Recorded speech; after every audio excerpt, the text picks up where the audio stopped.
you in advance. This is going to be long. But this is my first kid, and I'm not crazy about giving her away, and I'm going to cherish this moment. But welcome.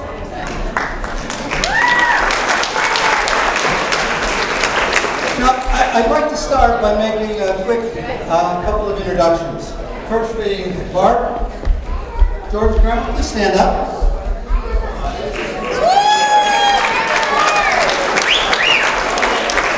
And Gene, his grandparents. And Joyce and Greg, his parents. Where are you? Joyce and Greg. Kip, that's fine. Kim and I want to thank all of you and the rest of your family and your friends for inviting and welcoming Emily into your family. I know she realizes how great all of you are, but darling, on a day like today, it bears reminding how uniquely fortunate you are to share life's journey with such great people. We thank you. I also want to introduce Barb and Hal, Emily's grandma and papa. Now, unfortunately, our girls never had the opportunity to meet my father, Anthony, and their grandmother, Frances, sadly has been ill with Alzheimer's for way too long. So thank you, Bea and Hal, for all the special occasions, your generosity over the years, and your love.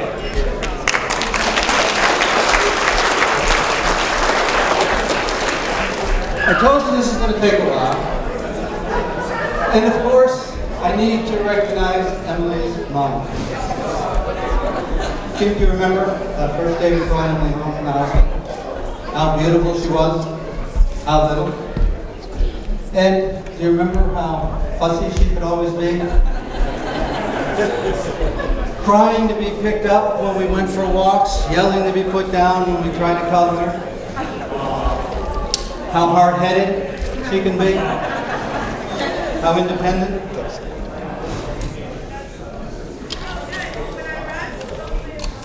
Do you remember her first and last beauty pageant? The Knob Noster Community Beautiful Baby Contest. Don't clap, she did not win. There were 3 children, and I think she came in the middle. Remember how excited we were the first day of kindergarten?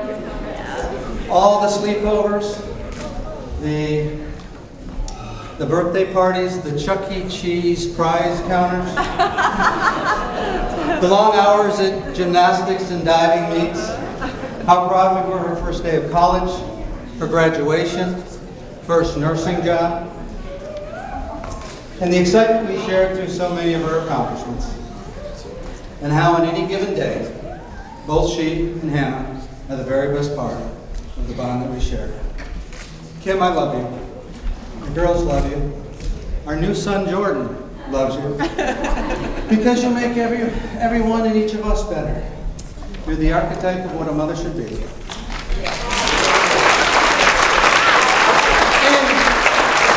when I look at Emily today, I see the best of you in her.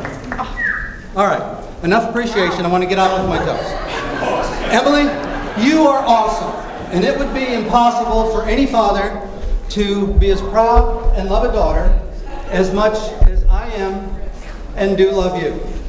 But looking at Jordan today and understanding what he's gotten himself into, I'd like your permission to talk with him for a while and pay attention to him while I still have the floor. Jordan, I hope you don't mind, buddy, but this next little bit is for you. Having dispensed advice to Emily, both wanted and not, for years, it just seemed fitting today that I start by catching you up. But before I do, a bit of context. Understand that I'm going to be speaking from a personal perspective as an only son who grew up with 2 sisters. As a boy whose father passed way too soon. As a dad who's raised only daughters. As a kid who dated and then married the same woman these past 32 years. As a man whose best friend, sadly in a way, has always been his wife.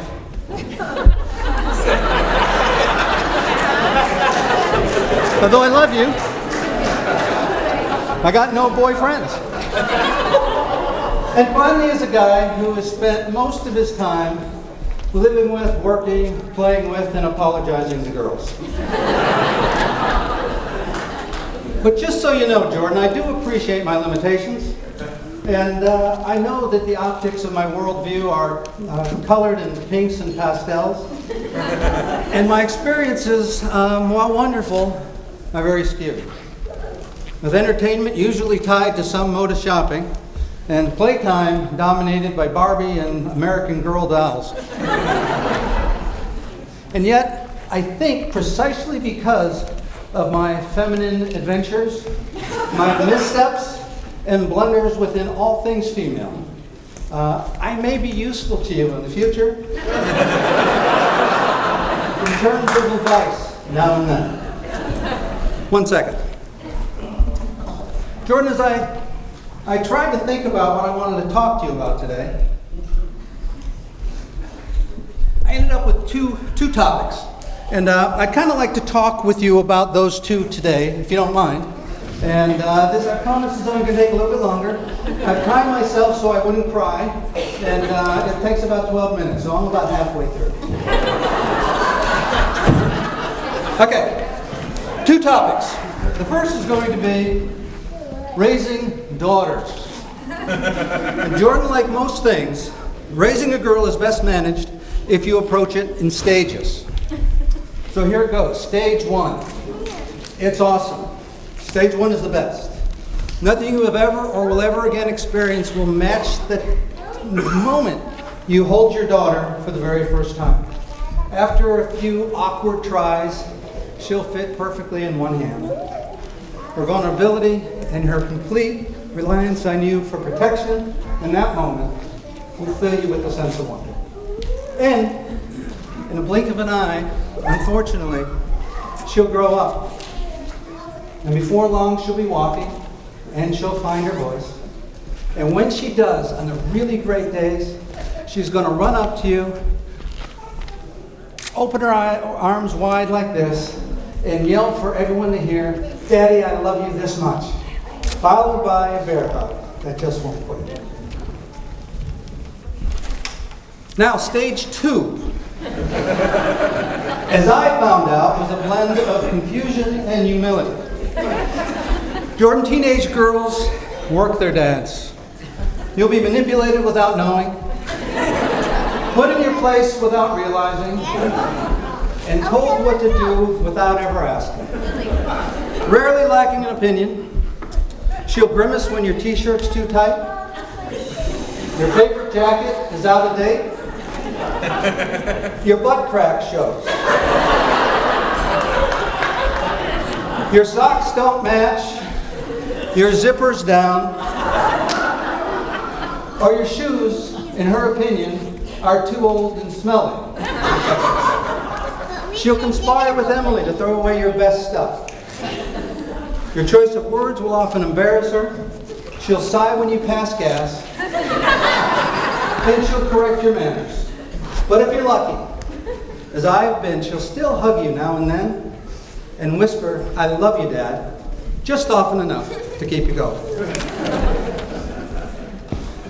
Stage 3, as I am right now experiencing it, seems to be about learning how to share.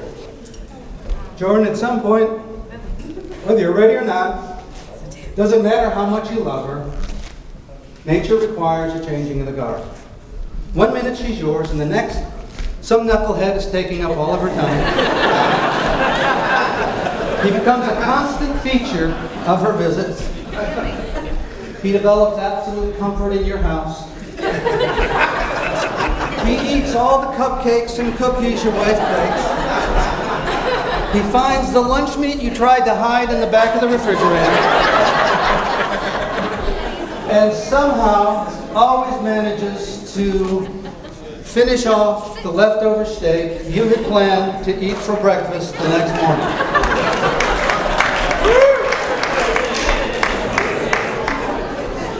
And then one day, during one of her cherished visits home, accompanied, again, by your replacement. She's going to squeeze you a little tighter as she hugs you. And her heart's going to whisper, "I love you too, Dad." And with that, you know the game has changed.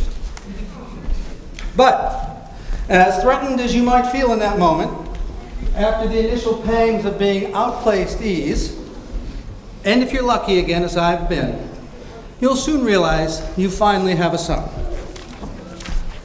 And for the first time in more years than you can remember, when the family's all together, there's going to be someone else you can blame.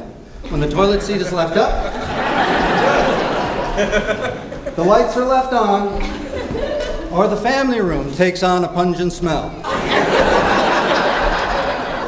Okay.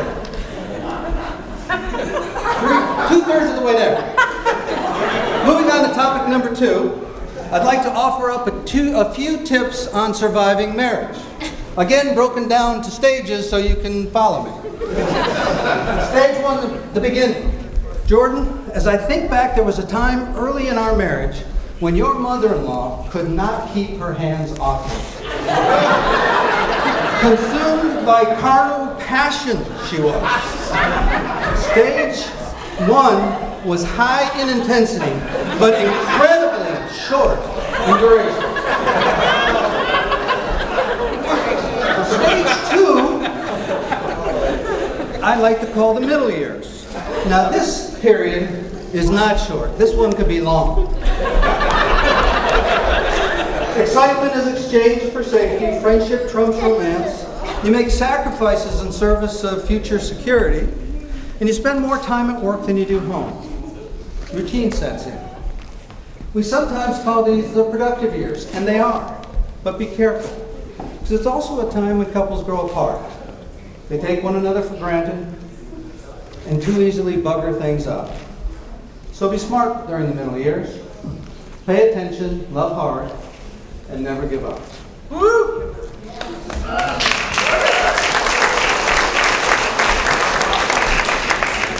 Stage 3, almost there. Growing old together. At some point, and I suspect it's different for all of us, you look in the mirror and realize that old age is catching up. You wake up and go to sleep earlier. You still hold hands, but less for intimacy and now more for balance.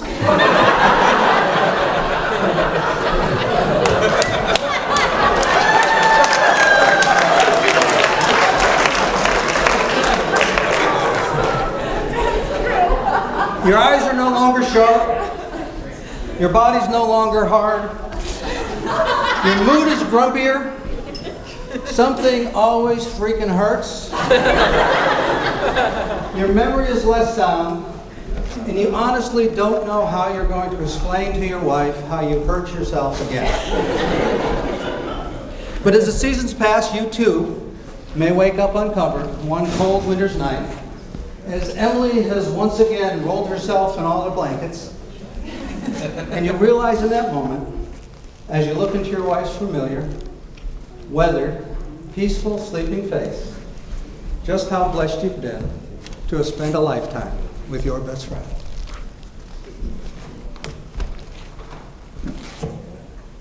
Two more pages.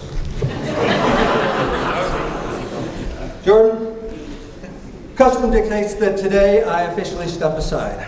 So before I wrap this up, let me be the first to officially congratulate you. Because life as you know it starts anew today. Again, congratulations, buddy, and I mean that. You're a married man.